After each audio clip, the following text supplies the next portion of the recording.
എനിക്ക് കഥ കേൾക്കാൻ ഒത്തിരി ഇഷ്ടമാണ്. ഞാൻ നിങ്ങൾക്കൊരു കഥ പറഞ്ഞു തരട്ടെ. ഞാൻ ഇന്നിവിടെ പറയാൻ പോകുന്ന കഥയുടെ പേരാണ് കുട്ടിയും പട്ടവും.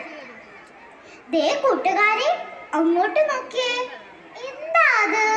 അതൊരു പട്ടമാണല്ലോ. ചുവന്ന വാലും നീണ്ട കിന്നരികളുമുള്ള ഒരു പട്ടം. കാറ്റിന്റെ ഗതിക്കനുസരിച്ച് ഇളകിയാടി ഒഴുകി അവനങ്ങനെ പറന്നു നടക്കുകയാണ്.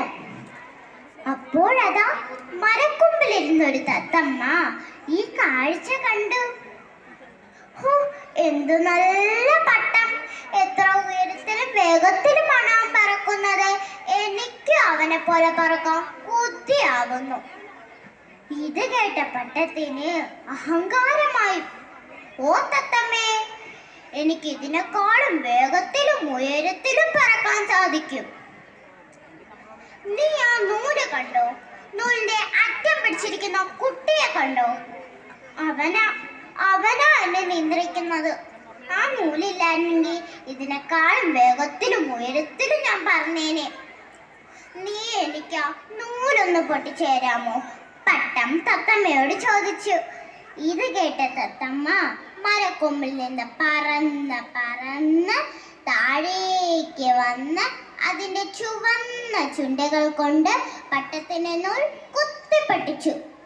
നിയന്ത്രണം വിട്ട പട്ടം തലയും കുത്തി താഴെ ചെളിക്കുണ്ടിൽ വന്നു വീണു. ഇതിൽ നിന്ന് നിങ്ങൾക്ക് എന്ത് മനസ്സിലായി കൂട്ടുകാരെ? ആകാശത്ത് പാറി പറക്കുന്ന പട്ടങ്ങൾ നാം ഓരോരുത്തരുമാണ്. പട്ടം നിയന്ത്രിക്കുന്ന കുട്ടി നമ്മുടെ ഗുരുക്കന്മാരുടെ നിയന്ത്രണങ്ങൾ നാം ഒരിക്കലും ഒരു ബന്ധനമായി കാണരുത്. നമ്മുടെ ഗുരുക്കന്മാരെയും രക്ഷകർത്താക്കളെയും നാം എന്നും ബഹുമാനിക്കുകയും അനുസരിക്കുകയും വേണം. ഇല്ലെങ്കിൽ പട്ടത്തിന്റെ അവസ്ഥ നമുക്കും ഉണ്ടാകും. നന്ദി, നമസ്കാരം.